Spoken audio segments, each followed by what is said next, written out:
जिथे दी खोती उत्थे आन खलोती। इंग्लिश मीडियम में 2 साल सख्त तरीन मेहनत ने मुझे पढ़ाई से मुतनफर कर दिया। दिमाग में कुछ अजीब सी खिचड़ी पक गई थी। मैट्रिक करने के बाद एफए में फिर सारे मज़ामीन उर्दू में थे। साइंस में दिलचस्पी नाम को न थी। बहुत सोच विचार के बाद मैंने ऐलान कर दिया कि मैंने कॉलेज में दाखिला नहीं लेना, बल्कि टेक्निकल काम सीखना है। स्कूल में मुझे खराद मशीन पर काम करना बहुत अच्छा लगता था। घर वालों को बहुत मुश्किल से मनाया तो अब्बू अपने एक जानने वाले की बड़ी खराद वर्कशॉप के हवाले कराए। वहाँ बहुत बड़े बड़े गन्ने का रस निकालने वाले बेलने और बसों ट्रकों के इंजन आते थे। हम 3 असिस्टेंट लड़के और एक उस्ताद था। हम लड़के सारा सारा दिन या तो रेगमाल से रगड़ाई करते या लोहे की भारी भारी चीजें इधर से उठाकर उधर रखते। शाम तक मुंह, सर और कपड़े सब काले हो जाते थे। उस्ताद खराद मशीन के नजदीक भी जाने की इजाजत नहीं देता था। बस चंद दिन में ही खरादिया बनने का बुखार उतर गया और कह उठा कि मैंने खराद वाला काम नहीं बल्कि घड़ियों की मुरम्मत का काम सीखना है। मेरा क्लास फेलो जमील उन दिनों अपने मामू की दुकान पर घड़ियों का काम सीख रहा था। उसे मैं हमेशा साफ सुथरा ही देखता, इसलिए मुझे भी ये काम अच्छा लगा। किसी की तगड़ी सी सिफारिश से काम बन गया और बाबा जी ने मुझे अपनी शागिर्दी में कबूल कर लिया। उन दिनों सिर्फ चाबी वाली घड़ियां ही होती थीं। इलेक्ट्रॉनिक घड़ियां इजाद नहीं हुई थीं, या अगर हुई होंगी तो इतनी आम नहीं थीं।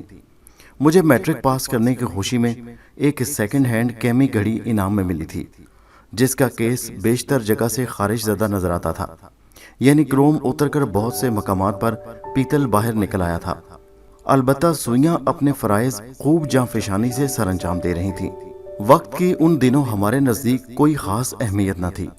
घड़ी अगर घंटा आध घंटा टाइम आगे पीछे बताती थी तब भी हमें कुछ फ़र्क नहीं पड़ता था। वैसे भी मुझे आने जाने वाले राहगीरों से टाइम पूछकर फ़ख्र से कलाई ऊपर करके टाइम मिलाना अच्छा लगता था। बाबा जी बहुत माहिर पुराने कारीगर थे। मुरम्मत के लिए उनके पास घड़ियों का अंबार लगा रहता, लेकिन काम इतना सिखलाने के मामला में वो भी बहुत कंजूस साबित हुए। हमें किसी न किसी अरले परले फालतू कामों में उलझाए रखते और इतना मौका न मिलता कि देख सकें कि बाबा जी घड़ी के इतने छोटे छोटे पुर्जे उसके तन से कैसे जुदा करते और कैसे जोड़ते हैं, और घड़ियों को कौन कौन सी बीमारियां लाहक हो सकती हैं। बाबा जी को दमा का मर्ज भी बहुत तंग करता था। काम के दौरान जब उन्हें खांसी का दौरा पड़ता तो वो फौरन अपनी आंख में फंसी हुई आतिशी शीशे वाली वो गोल ढक्कन जैसी चीज आंख से निकालकर मेज पर रखते। साथ पड़ा हुआ गुलदान उठाकर सीने को ठोंक बजाकर खाली करते, और जब सांसें थोड़ा संभल जाती तो आंख पर ढक्कन लगाकर फिर से घड़ी की नब्जें टिटोलने लगते। उन्होंने दुकान पर एक लोहे का हवन दस्ता भी रखा हुआ था। हमें सूखी हुई गंडेरियों जैसी कोई देसी दवा दी जाती थी कि इसे कूट कूट कर बिल्कुल पाउडर बनाना है। मैं और जमील दोनों दुकान के साथ लगे तख्त पोश पर बैठकर हाउन दस्ता में दवाई कूटते रहते। कुछ देर कूटने के बाद गंडेरियों का बुरादा और उसके बारीक बारीक रेशों का गुच्छा दोनों अलग हो जाते। हुक्म यह था कि इन रेशों को भी कूट कूट कर बुरादे में तब्दील करना है। वो रेशे ऐसे कमबख्त थे कि इंतहाई मेहनत के बावजूद पिसने का नाम न लेते। हमने उसकी बहुत आसान तरकीब ये निकाली कि नजर बचाकर चुपके से वो रेशों का सफूफ तख्त पोश के तख्तों के दरमियान दर्जों में से नीचे फेंक देते। नीचे गंदे पानी की चौड़ी नाली उसे मिनटों में गायब कर देती। इस तरह हमारा काम काफी आसान हो जाया करता था। मुझे घड़ियों का काम सीखते, बल्कि यूं कहना ज्यादा मुनासिब होगा कि दवाइयां कूटते तकरीबन 2 माह गुजरे थे कि एक रोज शाम के वक्त मैं अपने कजन बाले के घर गया। हम गपशप लगा रहे थे कि किचन में से खाला ने बावाज़े बुलंद पूछा, ओए मकबूल, तूने घड़ियां खोलना सीख लिया कि नहीं? मैंने भी झट कह दिया, जी खाला जी सीख लिया। मुझे क्या पता था कि कुछ लम्हे बाद मेरा इम्तिहान भी शुरू हो जाएगा। थोड़ी देर गुजरी तो बाले ने मेरे हाथ में अपने अब्बू की घड़ी पकड़ा दी। मैंने उससे एक चाकू, एक ब्लेड और एक कप मंगवा लिया और घड़ी खोलना शुरू कर दी। मैं इस तरह चाबक दस्ती से हाथ चला रहा था कि बाले को जरा बराबर शक न हुआ। मैं चाकू की नोक से पेच खोल खोल कर पुर्जे प्याली में डालता गया। जब काफी हद तक पुर्जे खुल गए तो मैं उठकर जाने लगा। बाले ने कहा, यार इसको जोड़ तो सही।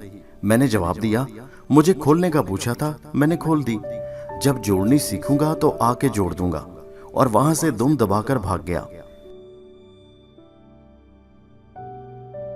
3-4 महीने बाद मैंने डरते डरते घर में तमाम बात बता दी कि वो बाबा जी हमसे दिन भर क्या करवाते रहते हैं, और इस तरह घड़ियों की मुरम्मत का काम भी अधूरा ही रह गया। अब्बा जी ने बहुत डांट टपट की और मुझे सुनार का काम सीखने के लिए रजामंद कर लिया। वालिद साहब की खुद भी गोल्ड स्मिथ की दुकान थी। उन्होंने मुझे एक कारीगर के साथ बिठा दिया। आजकल तमाम काम गैस की लो पर नलकी से फूंक मारकर किया जाता है। उस जमाने में मिट्टी के तेल का लैंप इस्तेमाल किया जाता था। तेल के लैंप की लो काले धुएं वाली होती है। जब उसमें नलकी से फूंक मारता तो धुएं की कुछ मिकदार सांस के साथ नाक में भी चली जाती। बहरहाल चांदी की तार और पतरी को काट कर मैं छोटी मोटी चीजें बनाना सीख गया था। सबसे ज्यादा जो बात गरां गुजरती थी वो थी अब्बा जी की थानेदारी। सिर्फ नमाज पढ़ने के लिए मस्जिद जाते और बाकी तमाम वक्त गद्दी पर मौजूद होते। मैं जब भी नजर उठाकर देखता तो यूं लगता जैसे मेरी तरफ ही देख रहे हों। 1 महीने में ही यहां से भी जी भर गया और फरार की सोचने लगा। शैतानी दिमाग ने मंसूबा बनाया और मैंने कहा, अब्बा जी, इस तरह तो सारी उम्र मुझ में खुद एतमादी का फुकदान रहेगा। आप मुझे अलग से कोई छोटी सी दुकान किराया पर लेकर उसमें जरूरी सामान डलवा दें। मैं सिर्फ चांदी का काम करूंगा। इस तरह आहिस्ता आहिस्ता मुझे ग्राहकों से बातचीत करने का ढंग भी आ जाएगा। जैसे तैसे करके मैंने अब्बा जी को मना ही लिया। इत्तफाक से उनके नजदीक ही एक दुकान भी किराया पर मिल गई और मैं खुद मुख्तार दुकानदार बन गया। कुछ रोज खुशी खुशी दुकानदारी की, लेकिन मेरे नसीब में सुनार बनना नहीं लिखा था। सुबह से शाम तक एक जगह ही बैठे रहना, यूं लगता जैसे मैं दुकान में कैदे बामुशक्कत काट रहा हूं। कोई खास आमदनी भी ना होती थी। शाज़ो नादर ही कोई गाहक आता। दुकानदारी दरअसल अकेले बंदे के बस का रोग है ही नहीं। पेशाब करने के लिए भी दुकान को समेटकर ताला लगाकर अब्बा जी की दुकान के ऊपर बने हुए चौबारे की टॉयलेट पर जाना पड़ता। किस्सा मुख्तसर, 1 माह बाद ही मैंने घर वालों के सामने एक नई कहानी पेश कर दी कि मैंने अपने तालीमी सफर का सिलसिला दोबारा शुरू करना है। भला तालीम के बगैर भी कोई जिंदगी है? ये तालीम ही तो है जो बंदे को जानवर से इंसान बनाती है। अल्लाह जाने कहां से बड़े खूबसूरत डायलॉग उमड़ उमड़ कर दिमाग में आ रहे थे। सब इस बात पर भी खुश थे कि बिलाखिर मैं सही रास्ते की तरफ आ गया था। मैंने सबको आमादा देखकर अपनी शर्त भी बयान कर दी कि मैं कॉलेज की अमूमी तालीम की बजाय पॉलीटेक्निकल इंस्टीट्यूट में दाखिला लूंगा। बहावलपुर में कोशिश की लेकिन दाखिला न मिल सका। हमारे एक रिश्तेदार महकमा तालीम कराची में सुपरिटेंडेंट थे। उन्होंने हामी भर ली कि उसे मेरे पास भेज दें, मैं दाखिला दिलवा दूंगा। मुझे जिना पॉलीटेक्निकल कराची में दाखिला मिल गया। 1 साल जाया करने के बाद मैंने दोबारा किताबों से दोस्ती कर ली थी। मैं सुबह कॉलेज जाता और शाम को लतीफ भाई, जिनके घर मेरा क़याम था, उनकी दुकान पर चला जाता। लियाकत आबाद में नेरंग सिनेमा के साथ रेडियो मुरम्मत करने की दुकान थी और साथ ही हिज मास्टर्स वॉइस के ग्रामोफोन रिकॉर्ड्स की एजेंसी भी थी। ये वो जमाना था जब मसालिया के बने हुए काले रंग के बड़े बड़े रिकॉर्ड होते थे, जिन्हें उर्फे आम में तवा भी कहा जाता था। नीचे गिरने पर टुकड़े टुकड़े हो जाता। उसके दोनों तरफ एक एक गाना होता और हर बार ग्रामोफोन के सर को तवे पर रखने से पहले सुई को तब्दील किया जाना जरूरी था। अगर सुई तब्दील ना करते तो नूर जहां का गाना यूं लगता जैसे मेहंदी हसन सख्त जुकाम की हालत में गा रहे हैं। एक मुलाजिम लड़का सईद रिकॉर्ड्स का माहिर था। गाहक गाने का बोल या फिल्म का नाम बताता और सईद हरकत में आ जाता। उसे जुबानी याद था कि कौन सी फिल्म के गाने कहाँ पड़े हैं। तीनों इतराफ बने सैकड़ों खानों में से वो चंद सेकंड में मतलूबा रिकॉर्ड निकाल कर ले आता। गाहकों का हर वक्त तांता बंधा रहता। लतीफ भाई अपनी सीट पर बैठे रेडियो मुरम्मत करते रहते। जो भी रेडियो मुरम्मत के लिए आता मैं उसे लाइन में लगा देता और उसके नंबर के हिसाब से उसे तारीख बता दी जाती कि फलां तारीख तक तैयार मिलेगा। आए रोज नित नए तमाशे देखने को मिलते। एक रोज एक पठान जिसका पान सिगरेट का खोखा था मुरम्मत के लिए रेडियो लेकर आया। लतीफ भाई ने उसे 5 दिन का वक्त दिया तो वो जल्दी के लिए जिद करने लगा। उसे बहुत समझाने की कोशिश की कि हम नंबर के हिसाब से काम करते हैं और इस मामले में ना किसी से ज्यादती करते हैं और ना बेईमानी। अगर जल्दी है तो किसी और से ठीक करवा लें। लेकिन वो बार बार तकरार करके वक्त का ज़िया कर रहा था। लतीफ़ भाई ने उसे कहा, अच्छा बाद में बात करते हैं, पहले खान साहब आप मेरा एक काम कर दें, मुझे कहीं से इतना बड़ा पत्थर ढूंढ कर ला दें। हाथ के इशारे से उन्हें पत्थर का साइज बताया और साथ ही ये भी कहा कि ईंट नहीं बल्कि पत्थर होना चाहिए। खान ने कहा, लो इतना सा काम मैं अभी लाया, और दुकान से बाहर चला गया। तकरीबन 1 घंटे बाद वापस आया, हाथ में वैसा ही पत्थर उठाया हुआ था जैसे उसे कहा गया था। लतीफ़ भाई ने अपना सर उसके आगे किया और कहा, लो मेरे सर पर इसे जोर जोर से मारो, शायद पागल होकर मैं रेडियो जल्दी ठीक करने पर आमादा हो जाऊं। पठान बोला, लतीफ़ भाई तुम भी क्या करता है, हमको ये पत्थर इतना दूर 3 हड्डी के पुल के नीचे जाकर मिला था। ठीक है, अब हम 5 दिन के बाद ही आएगा। मैं लतीफ़ भाई के घर PIB कॉलोनी में रहता था।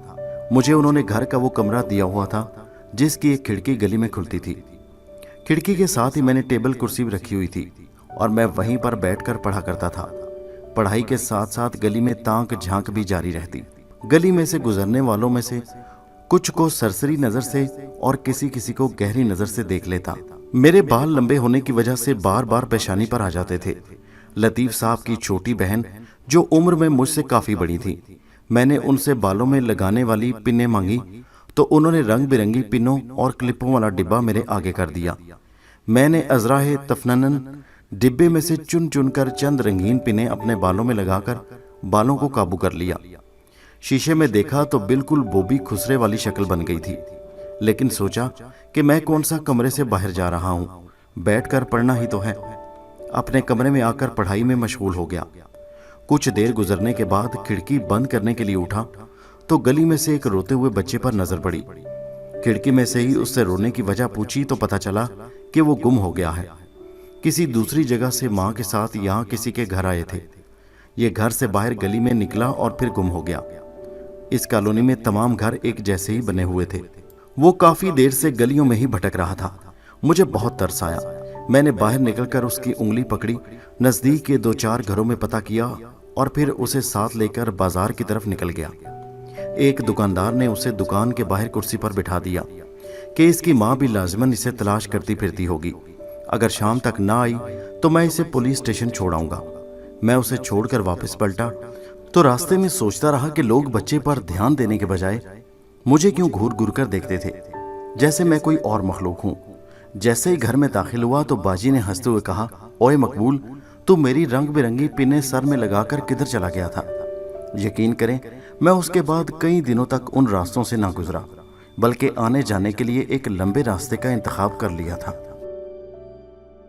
मुझे PIB में रहते हुए 5 माह गुजरे थे कि एक रात लतीफ़ भाई बहुत घबराए हुए घर में दाखिल हुए। पूछने पर उन्होंने बताया कि वो अमूमन दुकान बंद करने के बाद लोगों के घरों में जाकर रेडियो मरम्मत का काम भी करते थे। एक चमचमाती कार में एक साहब आए और बताया कि उनका रेडियोग्राम खराब हो गया है। रेडियोग्राम काफी बड़ा है, इसलिए घर जाकर मुरम्मत करना पड़ेगा। उस वक्त क्योंकि दुकान बंद करने का वक्त था, इसलिए उन्होंने कहा कि आप गाड़ी में बैठे, मैं दुकान बंद करके आता हूँ। वो गाड़ी में सवार हुए तो पहले से ही गाड़ी में उस आदमी के अलावा 2 हट्टे कट्टे आदमी और बैठे थे। तकरीबन आधे घंटे बाद गाड़ी एक बहुत बड़े बंगले में दाखिल हो गई। लतीफ़ साहब अपना औजारों वाला थैला उठाकर अंदर गए तो ड्राइंग रूम में उन्हें बिठाते ही 2 आदमियों ने पिस्तौल उन पर तान लिए और उनके सामने कुछ कागजात रखे कि इन पर दस्तखत कर दो। अगर दस्तखत नहीं करोगे तो तुम वापस नहीं जा सकोगे, बल्कि तुम्हारी बहन को भी यहीं उठा लाएंगे। लतीफ़ भाई ने दस्तखत कर दिए तो उन्हें बताया कि ये तुम्हारे मकान बेचने के कागजात हैं, तुम्हारे पास सिर्फ 4 हफ्ते हैं, अपना बंदोबस्त कर लो और फलां तारीख से पहले पहले मकान खाली करके उस पर यह ताला लगा देना। अगर किसी भी किस्म की कोई गड़बड़ करने की कोशिश की तो फिर वो कुछ होगा जिसका तुम तसव्वुर भी नहीं कर सकते। उन दिनों नई कराची नई आबादी हुई थी। लतीफ़ भाई ने एक टूटा फूटा क्वार्टर वहीं खरीदा और हम सब वहां चले गए। लतीफ़ भाई ने उसके बाद घरों में जाकर मुरम्मत करने का काम खत्म कर दिया, मुबादा दुकान से भी हाथ न धोने पड़ जाएं।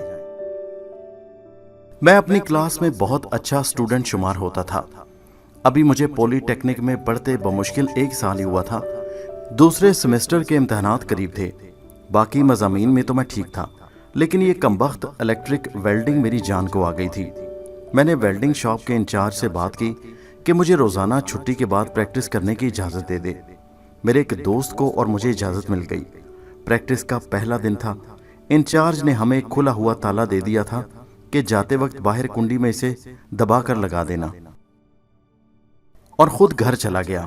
میں نے شروع میں تو شیلڈ آنکھوں کے سامنے کر کے ویلڈنگ کرنے کی کوشش کی۔ شیلڈ کا شیشہ اتنا گہرا سیاہ ہوتا ہے کہ جب تک شعلے نہ بنے کچھ نظر نہیں آتا، اور شعلہ بنانے کے لیے ویلڈنگ والی جگہ اور راڈ کے درمیان ایک خاص فاصلے کی ضرورت ہوتی ہے۔ فاصلہ کم ہو تو راڈ اس کے ساتھ چپک جاتی، زیادہ ہوتا تو شعلہ بننے کو نہ آتا۔ البتہ شیلڈ استعمال کیے بغیر آسانی سے شعلہ بن رہا تھا، کیونکہ راڈ کا سرا اور ویلڈنگ والی جگہ دونوں صاف نظر آتی تھی۔ پھر کیا تھا، میں نے شیلڈ ایک طرف رکھی اور ویلڈنگ کی خوب پریکٹس کی۔ ارادہ یہ تھا کہ پہلے دن تو ننگی آنکھوں سے پریکٹس کروں گا، اور جب ہاتھ بیٹھ جائے گا تو اگلے مرحلہ میں شیلڈ کا استعمال کر لوں گا۔ گھر آنے تک میری آنکھیں بالکل ٹھیک تھیں، لیکن جوں اندھیرا پھیلتا گیا میری آنکھوں کی سوجن اور درد بڑھتا گیا۔ پھر ایک وقت آیا کہ میں چیخیں مار مار کر رو رہا تھا اور درد ناقابل برداشت ہو گیا تھا۔